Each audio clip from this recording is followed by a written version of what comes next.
अल्लाह ही अल्लाह किया करो, दुख न किसी को दिया करो, जो दुनिया का मालिक है नाम उसी का लिया करो। अस्सलामु अलैकुम वरहमतुल्लाहि वबरकातुहू।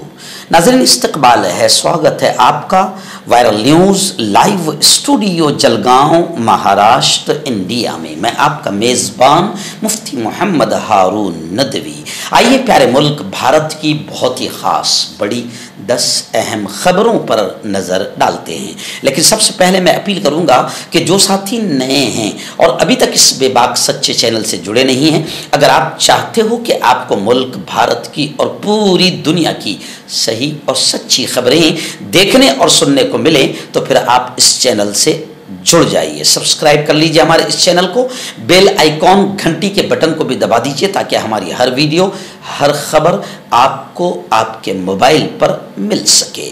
नाज़रीन, आप जानते हैं कि रियासत महाराष्ट्र में असम्बली इंतखाबात प्रचार प्रसार की मुहिम शुरू हो चुकी है। गुज़िश्ता कल यानी 29 अक्टूबर 2024 बरोज़ मंगल को फॉर्म भरने का आखिरी दिन था। रियासत महाराष्ट्र का जलगांव ज़िले का एक शहर है, तहसील है रावेर मतदार क्षेत्र। यहाँ पर कांग्रेस से कद आवर नेता और पुराने 3 बार के एमएलए मोहतरम शिरीष चौधरी साहब, अब उन्होंने कांग्रेस से उनके नौजवान बेटे, पढ़े लिखे एक युवक धनंजय शिरीष चौधरी को खड़ा किया है। कांग्रेस ने टिकट दिया है। गुज़िश्ता कल रावेर तहसील में जबरदस्त अंदाज में शक्ति प्रदर्शन किया गया और हजारों की तादाद में रावेर मतदार क्षेत्र के लोग मौजूद थे। इस मौके पर मोहतरम एक नाथराव खड़से, ऐसी राष्ट्रवादी, शिवसेना उद्धव ठाकरे, आम आदमी पार्टी और जितनी छोटी पार्टियां हैं, सेकुलर पार्टियां, वो तमाम की तमाम मौजूद थी। और गुज़िश्ता कल एज ए स्टार प्रचारक के मुझे बुलाया गया था।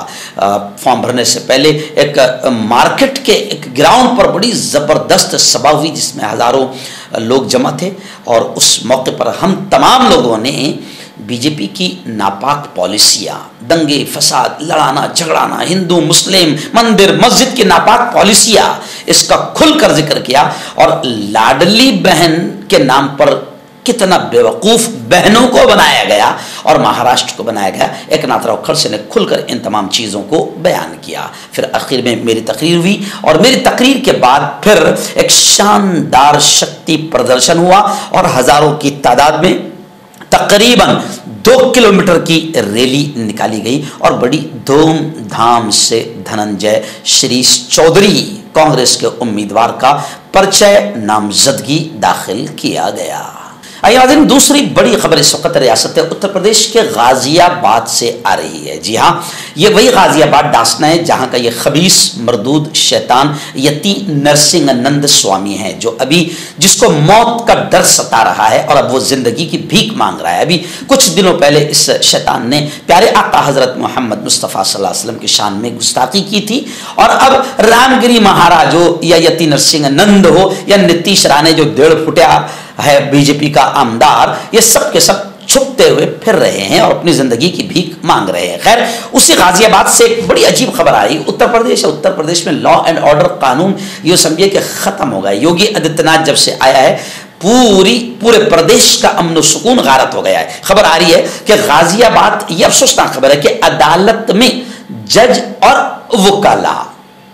और एडवोकेट्स के दरमियान नोक झोंक हो गई, जमकर कुर्सियां चली। वाह भाई वाह, यह है उत्तर प्रदेश, बीजेपी शासित राज्य। जमकर कुर्सियां चली, हंगामा आ रहे के बाद पुलिस को लाठीचार्ज करना पड़ा। वकला अब सरापा एहतजाज हो गए हैं और वकला ने एहतजाज पुकार दिया है। हंगामे की तफसीलात हाई कोर्ट को भेजने की मांग की गई है। रियासत राजस्थान के सिक्कर से बड़ी खबर आ रही है। सिक्कर में मैं भी गया था, एक बड़ा शानदार प्रोग्राम वहाँ पर सीरतुन नबी का लिया गया। कोटा झालावाड़ जब मैंने देखा, सिक्कर जो है तारीखी मकाम है, हिस्टोरिकल पैलेस है, वहाँ एक बड़ा हादसा हो गया, दर्दनाक हादसा हो गया। एक बस पुल से टकरा गई, जिसमें 12 अफराद के मरने की खबरें आ रही है और 30 से ज़्यादा लोग जख्मी हुए हैं। राजस्थान के वज़ीर आला भजन लाल शर्मा ने इजहार अफसोस किया है और मुआवजे का ऐलान किया है। पूरे मुल्क में एक त्यौहार मनाया जा रहा है राजस्थान में, और उसी मौके पर बाज़ारों में काफ़ी जोश व खरोश है, लोग ज़बरदस्त ख़रीदारी कर रहे हैं। लेकिन इस त्यौहार के मौके पर राजस्थान के सिक्कर ज़िले से ये खबर आई है, जिसमें यूँ समझिए कि 12 अफराद, 1 दर्जन अफराद के हलाक होने की खबरें हैं कि एक बस पुल से टकरा गई। नाज़रीन, बड़ी खबर आ रही है। जी हाँ, सिंदखेड़ राजा, बुल्ढाना जिले का एक मकाम है सिंदखेड़ राजा, वहां पर गुज़िश्ता कल आखिरी दिन था फॉर्म भरने का। एबी फॉर्म को लेकर जबरदस्त ड्रामा हुआ। बताया जा रहा है कि शिवसेना और अजीत पवार ग्रुप आमने सामने आ गए। अब जाहिर बात है, शिवसेना शिंदे और अजीत पवार ये एक साथ है, लेकिन गुज़िश्ता कल एबी फॉर्म को लेकर के अब अजीत पवार का एबी फॉर्म या शिवसेना अपने शिंदे का एबी फॉर्म, इसको लेकर जबरदस्त ड्रामा हुआ। अब नाम कौन वापस लेता है इस पर सबकी नज़र लगी है, क्योंकि 4 तारीख को नाम वापस लेने की आखिरी तारीख होगी और फिर 5 तारीख को पूरा मंजरनामा सामने आ जाएगा कि कौन बैठ गया, कौन खड़ा हुआ है। और अब ये जो 2 रातें रहेगी, ये खरीदो फरोख्त की रातें रहेगी, इसमें खरीदो फरोख्त बड़े पैमाने पर जारी रहेगा। लेकिन सिंदखेड़ राजा में अब शिवसेना, शिंदे और अजीत पवार दोनों का गठबंधन है, इत्तेहाद है। अब इन्होंने दोनों ने एबी फॉर्म दे दिया। अब देखा जाएगा कि नाम कौन वापस लेता है, इस पर सबकी नजरें लगी है। नाज़रीन, बड़ी खबर आ रही है। जी हाँ, जितेंद्र आहार जो एनसीपी राष्ट्रवादी कांग्रेस पार्टी शरद जी पवार ग्रुप के एक दबंग नेता है जितेंद्र आहार, इन्होंने महायुति पर गुज़िश्ता कल तनकीद करते हुए बीजेपी पर निशाना साधते हुए कहा कि लाडली बहनें दिवाली कैसे मनाएंगी, क्योंकि बीजेपी एक तरफ लाडली बहनों को 1500 और 3000 दे रही है, मगर दिवाली का दिवालिया निकल गया है महंगाई की वजह से। तो उन्होंने कहा कि वज़ीर आला शिंदे जी जवाब दें कि तुम्हारी लाडली बहनें दिवाली कैसे मनाएंगी, क्योंकि तेल, दाल, आटे की कीमतों में इतनी बढ़ोतरी हो गई है कि बहनों के लिए अब दिवाली भी महंगी हो गई है। यकीनन गुज़िश्ता कल हमने भी इस बात को अपने प्रचार सभा में कहा कि दिवाली का दिवालिया निकाल दिया इस महायुति फडणवीस, शिंदे और अजीत पवार की बीजेपी सरकार ने, और एक तरफ से 1500-3000 रुपए बांटकर 10,000 जनता से वापस लिए जा रहे हैं। इतनी महंगाई बढ़ा दी गई है। नाज़रीन, गुज़िश्ता कल आखिरी दिन था पर्चा भरने का। जाहिर बात है कि सियासी खबरें आज ज्यादा आई हुई है। तो मुंबई से 2 जगह से, एक जगह से रईस शेख जो समाजवादी पार्टी के एमएलए हैं और बड़े मुतहर्रिक, बड़े एक्टिव और फ़ाल एमएलए हैं समाजवादी पार्टी के, उन्होंने मशरिक भेवंडी से पर्चे नामजदगी दाखिल कर दिया। उस वक्त समाजवादी पार्टी महाराष्ट्र के सुप्रीमो जनाब अबू आसिम आजमी भी मौजूद थे और पार्टी के कार्यकर्ता भी मौजूद थे। और ऐसे ही शिवसेना से शायना एनसी ने मुंबा देवी से पर्चा नामजदगी दाखिल किया है। वैसे ही खबरें आ रही है कि नवाब मलिक ने मानखुर्द शिवाजी नगर से पर्चा नामजदगी दाखिल किया है और अमीन पटेल कांग्रेस के दबंग आमदार ने मुंबा देवी से कागजात नामजदगी दाखिल किया है। अब देखते हैं 5 तारीख के बाद में रणनीति क्या रहेगी। जाहिर बात है कि अब महाराष्ट्र में इलेक्शन है तो सियासी माहौल गर्म हो चुका है और एक दूसरे पर तनकीदों का माहौल है। दुआ करें कि दंगे फसाद का माहौल न बने, क्योंकि जिन लोगों को दंगे फसाद कराने से फायदा पहुंचता है, हिंदू मुसलमानों को लड़वाने से फायदा पहुंचता है, वो लोग दंगे फसाद करवाने में भी पीछे नहीं रहेंगे। इसलिए मैं जनता से कहता हूं कि खबरदार, नेताओं के चक्कर में आकर, दंगे फसाद में मुलव्वस होकर अपनी और अपने बच्चों की जिंदगी को तबाह होने मत देना। नाज़रीन, वजीर आला एकनाथ शिंदे, बताया जा रहा है जब पर्चा नामजदगी दाखिल किया जाता है तो आदमी को पूरी अपनी रिपोर्ट देना पड़ती है। सोने की बाली भी उसकी बीवी के पास में है, घर भी, जो भी जायदाद इसके नाम पे सब लिखाना पड़ता है, वो एक उसूल है। तो अब वज़ीर आला एकनाथ शिंदे ने जो लिखाया है वो 37 करोड़ की दौलत के मालिक हैं, लेकिन गाड़ी जो उनके पास है बोलेरो, जी हाँ, जो शेतकरी इस्तेमाल करते हैं, और आर्माडा है। अब पीर के रोज उन्होंने कोपरी पाचा पाखड़ी हल्के से अपना उम्मीदवारी पर्चा दाखिल किया है और उसमें बताया कि 37 करोड़ 68 लाख रुपए के असासों के वो मालिक है। 2 गाड़ियां लिखाई उन्होंने, बोलेरो और आर्माडा। इसके अलावा पिछले 5 सालों में ये बात सामने आई है कि शिंदे की दौलत में 24 करोड़ रुपये का इजाफा हुआ है 5 साल में। आप समझ सकते हैं, अभी 24 करोड़ उन्होंने कौन सी फैक्ट्री उनकी है बताइए आप। अब लोग सवाल कर रहे हैं कि 5 साल पहले जो उन्होंने अपना खाका लिखाया था दौलत का, उसमें अब 24 करोड़ का 5 साल में इजाफा हो गया है। और ये वो इजाफा है जो एक नंबर जाहिर होता है। जो प्रॉपर्टी नाम पर रहती है उसको छुपा नहीं सकते हैं, वरना अगर किसी ने ऑब्जेक्शन ले लिया तो फॉर्म कैंसल हो जाएगा। तो जो प्रॉपर्टी अपने खुद के नाम पे हैं वो लिखाना ही पड़ता है ताकि कोई हिस्ब मुखालिफ ऑब्जेक्शन ना ले ले। तो उन्होंने अब जो प्रॉपर्टी लिखाई है उस एतबार से 5 साल में 24 करोड़ रुपए का इजाफा हुआ है। इसलिए लोग कहते हैं कि सियासत से अच्छा या राजनीति से अच्छा कोई बिजनेस नहीं है। और उनकी तालीम शिंदे ने लिखा है कि वो एमए तक पढ़े हुए हैं। शिवसेना में बगावत के बाद एकनाथ शिंदे ने थाने लोकसभा सीट जीत कर दिखाया था कि वो थानेदार हैं। खैर, अब जो भी हो रहा है, अब इलेक्शन शुरू होगा, प्रचार प्रसार शुरू होगा और एक दूसरे की पोल खुलेगी। नाज़रीन, बारामती शरद पवार की कर्म भूमि, जहां से शरद पवार की बेटी सुप्रिया ताई खड़ी थी और अजीत पवार की बीवी वहां पर हार गई।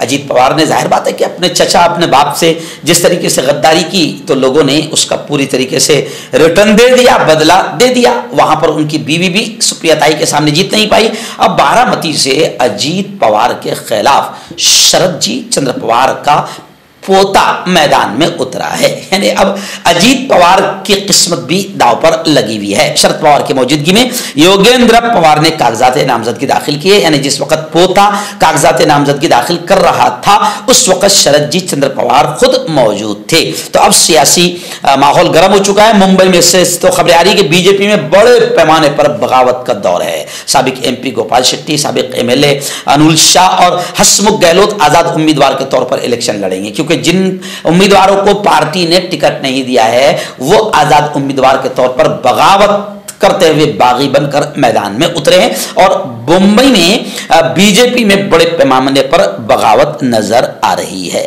नाज़रीन, बड़ी खबर आ रही है मुंबई से। आप जानते हैं कि सलमान खान को भी धमकी मिली और कुछ दिनों पहले बाबा सिद्दीकी, मैं जिन्हें कहता हूँ रहमतुल्लाहि अलैहि, उनके लिए दुआएं करता हूँ कि अल्लाह उनकी कब्र को नूर से मुनव्वर फरमाए, उनकी मग़फ़िरत फरमाए, उनके दर्जात को बुलंद फरमाए। वो क्या थे, सियासी नेता थे, जो भी थे, लेकिन हमने जो अपनी आंखों से देखा है, करोड़ों रुपयों की इस बंदे ने अल्लाह के बंदों की मदद की है और ये दुनिया जानती है। कोरोना के वक्त में भी बाबा सिद्दीकी रहमतुल्लाह अलैह ने बहुत काम किया। यही वजह है कि उनसे सब ताल्लुक़ रखते थे और सारी पार्टियों के समाज सेवक उनसे गहरा ताल्लुक़ रखते थे। खैर, उनके बेटे ज़ीशान सिद्दीकी कहते हैं ना कि मौत लिखी है तो आती है, वरना कोई मार नहीं पाता है। ज़ीशान सिद्दीकी भी उस वक्त बाबा सिद्दीकी मरहूम के साथ थे, मगर एक ऐसा मामला हुआ कि जिसमें वो बच गए उस दिन हमले में। लेकिन खबरें आ रही है कि सलमान खान, बॉलीवुड के अदाकार, और ज़ीशान सिद्दीकी दोनों को धमकी दी गई थी। सलमान खान को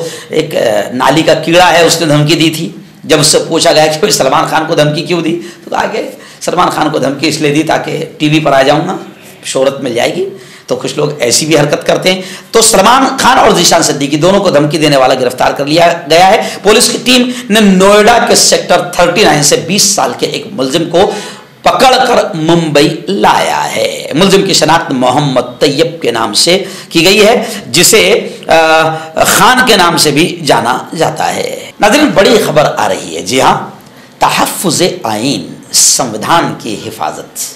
आप जानते हैं कि इस मुल्क में संविधान ही हमारा एक ऐसा है कि जो सबको बराबरी का दर्जा देता है, लेकिन कुछ शरपसंद ताकतें, आरएसएस हो और बहुत सारी ताकतें मुल्क में जो संविधान को ख़त्म करना चाहती है। लेकिन जमीयत उलमाए हिंद, जिसने मुल्क की आज़ादी में सबसे बड़ा रोल और बड़ा किरदार अदा किया है, 2014 के बाद जब उन्होंने देख लिया जमीयत उलमाए हिंद ने कि बीजेपी के आने के बाद में मुल्क में दंगे फसाद का माहौल बनेगा, तो जमीयत उलमाए हिंद ने राष्ट्रीय एकता के नाम पर हिंदू, मुसलमान, मुल्ला, पंडित, पुजारी सबको एक स्टेज पर लाकर अमन शांति का माहौल बनाना चाहा। शैतान का काम है शैतानी करना, हम इंसान हैं, हमारा काम है अमन, एकता, शांति का माहौल बनाना। और हमारा धर्म, हमारा कुरान, हमारे नबी, हमारा इस्लाम भी हमें यही सिखाता है और जमीयत उलमाए हिंद इसी पर अमल करती है।